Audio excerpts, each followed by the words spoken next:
Hello students, welcome to maths class. देखिए, हम यहाँ पर आज एक नया टॉपिक शुरू कर रहे थे। इसका नाम है मुख्य गुणजावली, यानी कि प्रिंसिपल आइडियल। ठीक है, मुख्य गुणजावली, और इसे हम कहते हैं प्रिंसिपल आइडियल। हमारे पास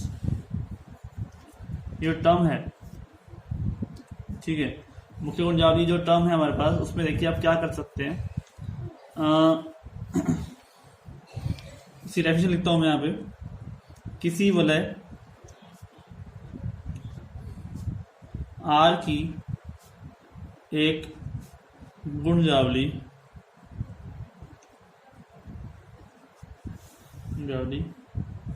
आर की मुख्य गुणजावली कहलाती है।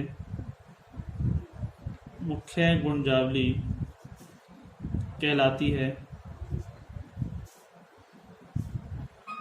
यदि यह आर के केवल एक ही अवयव से जनित हो। एक ही अवयव से जनित हो। ठीक है, किसी वलय आर की एक गुणजावली आर की मुख्य गुणजावली कहलाती है। और यहां पर क्या है कि जो वलय आर है ना, वो भी क्या है, क्रम विनिमय होगी। ठीक है, क्रम विनिमय तस्म की वलय है। ठीक है, तस्म की वलय होनी चाहिए आर। तस्म की वलय आप जानते हो ना, तस्म की वलय वो होती है जिसमें मल्टीप्लाई के लिए तस्मक अवयव विद्यमान हो। राइट, तस्मा की वलय को होती है जैसे मल्टीप्लाई के लिए तस्मा अवयव विद्यमान हो, उसे हम क्या कहते हैं, तस्मा की वलय। तो इसका जो हम कहना चाह रहे हैं, हमारे पास इसकी डेफिनेशन में एग्जांपल देके बताऊंगा आपको। तो स्टूडेंट्स, यहाँ पर आर जो है वो एक ऐसी वलय है, उसकी गुणजावली है आई। ठीक है, आई के पास जो एलिमेंट है ना, वो कौन से हो गए भाई, आर इंटू ए। जहां पर मान लेते हैं कि आर आ रहा है आर में से और ए आ रहा है आई में से, देन आर इंटू ए कहां से आना चाहिए, आई में से आना चाहिए। ठीक है, R into A into R, ये तो होती है गुणजावली। ठीक है, आर आना चाहिए आर, लेकिन अब यहाँ पर जो आई होती है वो आई आर की गुणजावली ही तो कहलाती है, आर की गुणजावली आइडियल। ठीक है, जो आई है वो आर की गुणजावली ही कहलाती है। तो आर इंटू ए और आर बिलोंग्स टू जो आर है, ठीक है, इसमें हम ए बिलोंग्स टू आई ले रहे हैं। तो इस तरह से आई के हमारे पास क्या बन गए, सेट बन गए। जितने भी एलिमेंट इसमें आर इंटू ए करने पर, जो भी एलिमेंट आर में से आ रहे हैं और ए से मल्टीप्लाई करने पर बिलोंग्स टू आई हो रहा है, वो सब यहाँ पर समुच्चय बनकर किसके बराबर आ जाएगा, आई के बराबर आ जाएगा। तो वो सेट क्या बन जाएगा, आई, और आई को हम क्या बोलेंगे, आर की गुणजावली। ठीक है, तो हमने यहां पर ये बात कही है कि यदि यह आर के केवल एक ही अवयव से जनित हो, यानी कि आपके पास जो आर इंटू ए है ना, उसको हम एक ही अवयव से लिख सकें अगर, तो हम उसे क्या बोलेंगे, मुख्य गुणजावली कहेंगे। ठीक है, यानी कि यदि आर में एक अवयव स्मॉल ए ऐसा विद्यमान है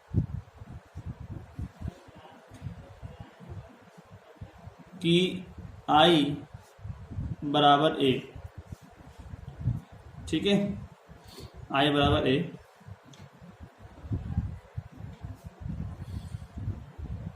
तो यानी कि आई जो है उन सब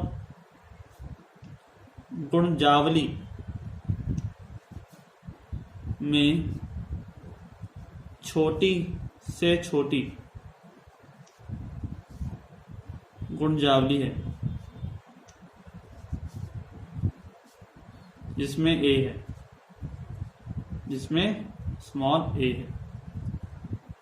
ठीक है, आई उन सब गुणजावली में छोटी छोटी गुणजावली जिसमें क्या है, स्मॉल ए है। ठीक है, तो हमारे पास वो क्या कहलाएगी, गुणजावली कहलाएगी आर। अब देखो एग्जाम्पल एक बताता हूं मैं आपको।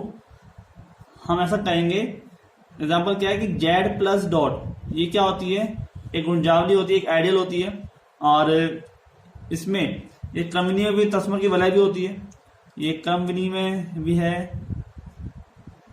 तस्मक की वलय है, ये आप जानते हो, ठीक है। इसकी प्रत्येक गुंजावली, हम कह रहे हैं कि इसकी प्रत्येक गुंजावली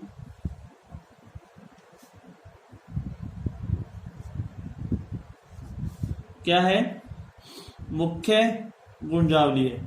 कैसे, ये तो आप जानते ही हो ना कि मैंने आपको बताया था कि जो एम जेड होता है, यानी कि इसमें पास जितनी भी गुंजावली है वो उसके मल्टीपल के रूप में होती है। जैसे मैं आपको एग्जांपल मैंने बताया था कि जो एम जेड है वो M X belongs to Z, ठीक है। ये जो है प्रत्येक एम का मान रखते जाओ आप 1 2 3, यानी कि जेड 2z 3z 4z ऐसे ही करते करते एम जेड हमारे पास प्रत्येक अवयव क्या है, गुंजावली होगा, ठीक है। अब देखो आप यहाँ पर मान लेते हैं मैं इसकी गुंजावली ये आपके पास आर की जगह पर है, आर की जगह पर क्या है, जेड है, और मैंने यहाँ पर ले लिया अलग अलग गुंजावली ले ली, मान लो वो 0 है, ठीक है। एक ले लिया मैंने I2, वो ले लिया मैंने मान लो 2, और एक ले लिया मैंने I3 और वो ले लिया मैंने माने 3, ठीक है। तो आपके पास मैं इन तीनों गुंजावलियों को मुख्य गुंजावली सिद्ध करता हूं, ठीक है। तो देखो 0 जो है, जो 0 है वो कैसे आएगा, 0 की टर्म में देखिए I1 बराबर 0 के लिए भाई मैं मुख्य गुंजावली की बात करता हूं, तो हमारे पास एक एलिमेंट तो आएगा आर आई में से, ठीक है, मान तो वो आ रहा है ए, एक आएगा जेड में से, तो आर इंटू ए, यहाँ पर आर तो आ रहा है जेड में से, ठीक है, और ए कहां से आ रहा है, I1 में से, ए बिलोंग्स टू I1, ठीक है। ये गुंजावली है। तो ए के पास तो ओनली एक एलिमेंट है 0, यानी कि आप प्रत्येक एलिमेंट को आर को 0 से मल्टीप्लाई करोगे तो 0 ही आएगा, ठीक है। तो कुछ भी मल्टीप्लाई कर दो, इस आर की जगह आप कुछ भी रख दो, मतलब आपको क्या मिलेगी, 0 मिलेगी, यानी कि प्रत्येक अवयव को आप किससे जनित कर रहे हो, 0 से जनित कर पा रहे हो, ठीक है। ऐसे यहाँ पर 2 है, ठीक है, तो ध्यान देते हैं हम यहाँ पर क्या हो जाएगा I2, और I2 हो जाएगा 2 इंटू, जैसे यहाँ पे R इंटू ए आ रहा है तो 2 इंटू आर हो जाएगा, यहाँ पर R बिलोंग्स टू कितना है, जेड, ठीक है। तो 2 इंटू आर का मान जेड में से आ रहा है, यानी कि 1 आएगा तो 2 रखोगे तो 4, यानी कि plus 0 plus minus 2 plus minus 4 plus minus 8, यानी कि वैल्यू कौन सी हो गई, 2z हो गई ना, तो 2z क्या हो गई, एक गुंजावली हो गई, ठीक है। 2 इंटू आर या आर इंटू 2 करने पर जो भी एलिमेंट आपके पास आते हैं वो गुंजावली I2 में आ जाते हैं, ठीक है। तो इसका मतलब 2 इंटू जेड एक क्या हो गई, वलय है, और ये गुंजावली बन गई किसके लिए, जेड के लिए, यानी कि स्वयं प्रत्येक अवयव, अगर मैं 3 रखूंगा तो क्या हो जाएगा, 3z हो जाएगा, 4 रखूंगा तो क्या हो जाएगा, 4z हो जाएगा, प्रत्येक अवयव यही आएगा ना, यहाँ पे पूरा पूरा हम 2z लिख सकते हैं इसको, यहाँ पर जो मैंने 2 से मल्टीप्लाई किया तो इसका मतलब क्या हुआ, 0, यानी कि ये जो I2 जो गुंजावली है वो किससे जनित हो रही है, 2 से जनित हो रही है, राइट। पूरे एलिमेंट 2 से जनित हो रहे हैं, 3 से करूंगा तो 3 से जनित हो जाएगा, तो इसका मतलब क्या हुआ, ये जो I1 I2 I3 सब क्या है, प्रिंसिपल आइडियल है, ये सब क्या है, मुख्य गुंजावली है। समझ में आ रहा है आप लोगों को, मैं समझाने की कोशिश कर रहा हूँ, आपको क्लियर हो रहा होगा कि एक ऐसा एलिमेंट आपको मिल जाए उस गुंजावली में जो पूरे आर को जनित कर दे, ठीक है। अगर मैं यहाँ पे 2 से मल्टीप्लाई करूंगा तो देखो 2z मिल गया, पूरे को 2 से मल्टीप्लाई करने पर 2z मिल रहा है, और 2z एक मुख्य गुंजावली बन जाएगी, ठीक है, क्योंकि वो एक वलय भी है, ठीक है। तो और कैसी है वो, तस्मकी वलय। तो स्टूडेंट्स यहाँ पर आपको ये क्लियर हुआ, इसकी परिभाषा से हम इसमें एक थ्योरम और करते हैं।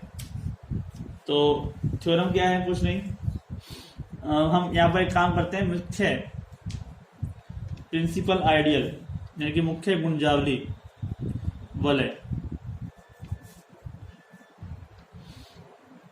PID मुख्य गुंजावली वलय यानी कि प्रिंसिपल आइडियल रिंग,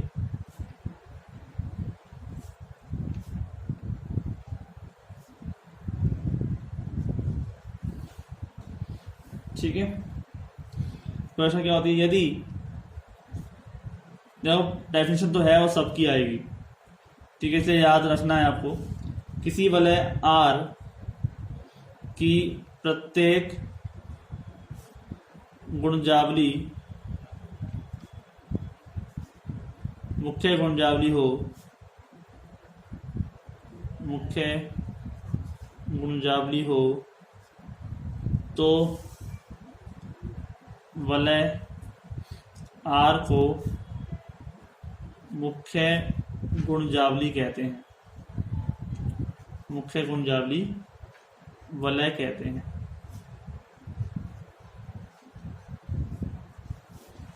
ठीक है,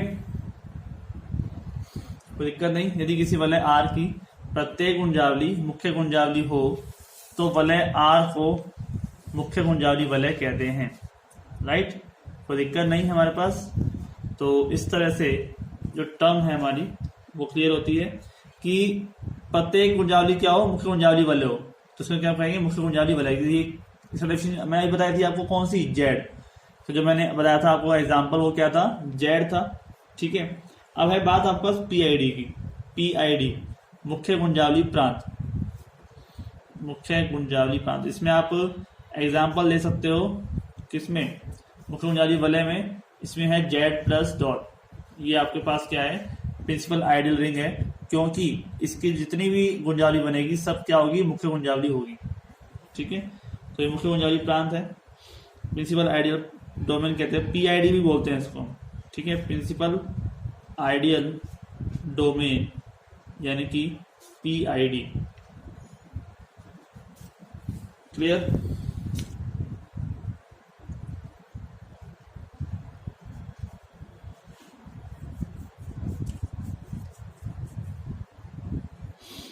यदि किसी पूर्णांकीय प्रांत R में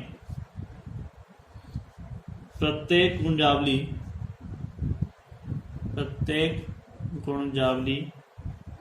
मुख्य गुणजावली हो तो R पूर्णांकीय प्रांत को मुख्य गुणजावली प्रांत कहते हैं। ठीक है, सिंपल सी परिभाषा है, गुणजावली प्रांत कहते हैं। समझ में आया आपको? यदि आपके पास वलय की जगह पर क्या आ जाए? पूर्णांकीय प्रांत आ जाए। पूर्णांकीय प्रांत R में प्रत्येक गुणजावली मुख्य गुणजावली वलय हो किसी पूर्णांकीय प्रांत में। पूर्णांकीय प्रांत में कुछ अलग भी चीज होती है, और पूर्णांकीय प्रांत में अलग क्या होता है कि वो शून्य भाजक रहित होता है। ठीक है, ठीक है, तो इसका मैं एग्जाम्पल भी बता सकता हूं, और एग्जाम्पल जो है इसका वही हो जाएगा जेड प्लस डॉट। यानी कि मैंने एक प्रिंसिपल आइडियल रिंग को चेंज कर दिया प्रिंसिपल आइडियल डोमेन में। क्यों? कि मैं जानता हूं कि इंटीग्रल डोमेन, जो इंटीग्रल जो डोमेन होता है यानी कि पूर्णांकीय प्रांत होता है, उसमें एक शर्त होती है कि शून्य भाजक रहित हो, इकाई अवयव के साथ में हो। ठीक है, इकाई अवयव के साथ में, लेकिन शून्य भाजक रहित हो। तो शून्य भाजक रहित होती है, जेड प्लस डॉट शून्य भाजक रहित होता है, क्योंकि ऐसा कोई भी एलिमेंट नहीं है। यहाँ आपको पता है कि जेड 5 जेड 6 इस तरह की टर्म होती है तो वो शून्य भाजक सहित हो जाती है, लेकिन शून्य भाजक रहित होगी अगर उसके पास कोई भी मोड वाली बात नहीं हो, मोड की टर्म ना हो। ठीक है, तो देखो इंटीग्रल डोमेन ये बन जाएगा, ये इंटीग्रल डोमेन बन जाएगा। तो ये ऑलरेडी पीआईआर तो था यहाँ पर, प्रिंसिपल आइडियल रिंग। ठीक है, तो जो पीआईआर है उसकी प्रॉपर्टी को मैंने एक्सटेंड कर दिया, और उसकी प्रॉपर्टी हो गई क्या? डोमेन वाली। तो डोमेन जो है, इंटीग्रल जो डोमेन है वो बन गया जेड प्लस डॉट। होता है, बिल्कुल आप जानते हैं, क्योंकि जो ये वलय का काम करता है तो इस पूर्णांकीय प्रांत का भी काम करता है। जैसे वैसे ही Q plus dot, R plus dot, ये सब क्या होते हैं? पूर्णांकीय प्रांत होते हैं। ठीक है, तो हम कह रहे हैं कि यदि पूर्णांकीय प्रांत, ये पूर्णांकीय प्रांत है आर में, आर एक जनरल सेट है, प्रत्येक गुणजावली मुख्य गुणजावली हो। ठीक है, जो आर की जगह पे हमें क्या है? जेड। हमने एग्जांपल ले रहे हैं, मुख्य गुणजावली हो, यानी कि इसमें क्या है? प्रत्येक गुणजावली मुख्य गुणजावली होगी। बिल्कुल, तो आर पूर्णांकीय प्रांत को क्या कहते हैं? मुख्य गुंजावली कहते हैं। तो पूर्णांकीय प्रांत यहाँ पर जो है मेन एक नया डेफिनेशन है। तो एग्जाम्पल के लिए आप यहाँ पर जेड प्लस डॉट इजीली इसको डिफाइन कर सकते हैं।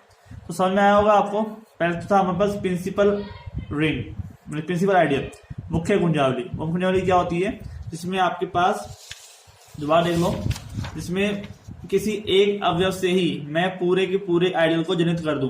जैसे चक्रीय ग्रुप में करते थे ना हम, एक ही अवयव से पूरे अवयव को, पूरे आइडियल को, जहाँ पर पूरा जो आई है वो कैसा है, 0 है या 2 है या 3 है या 4 है, मान लो I4 भी हो यहाँ पर। तो मुझे खाली इतना तो करना पड़ेगा कि मैं यहाँ पे 4 से मल्टीप्लाई करता जाऊं, इस R इंटू R कर दूं या R इंटू 4 कर दूं, मुझे 4Z मिल जाएगा। और 4Z का मतलब पूरी पूरी क्या हो जाएगी, वापस से वलय हो जाएगी और वो रिंग आइडियल हो जाएगी। ठीक है, और आइडियल हो जाएगी तो इसका मतलब वो एक प्रिंसिपल आइडियल बन गई, क्योंकि वो 4 से जनित हो पा रही है। ठीक है, 4 एक नंबर है, एक जगह यहाँ पे हमने क्या लिया है, 4 लिया है, उससे वो जनित हो पा रही है। ठीक है स्टूडेंट्स, तो आपने यहाँ पे मुख्य गुंजावली की डेफिनेशन सीखी, यहाँ पे आपने मुख्य गुंजावली वलय की सीखी और मुख्य गुंजावली प्रांत की। तो आई होप समझ में आया होगा आपको। इसमें थ्योरम्स भी है, वो थ्योरम्स हम यहाँ पर नेक्स्ट लेक्चर में कंसिडर करेंगे। तो आज के लिए इतना ही, मिलते हैं नेक्स्ट लेक्चर में। ठीक है स्टूडेंट्स, कोई भी दिक्कत हो तो आप पूछ सकते हैं, और इसको डेफिनेशन को बार बार पढ़िए, समझिए, दिमाग में लेकर आइए, एग्जाम्पल्स खुद ढूंढिए, तब जाके आपको समझ में आएगा। ऐसा नहीं है कि मैंने करा दिया और बस रट लिया, रटोगे तो कुछ भी काम का नहीं है इसमें। ठीक है स्टूडेंट्स, थैंक यू।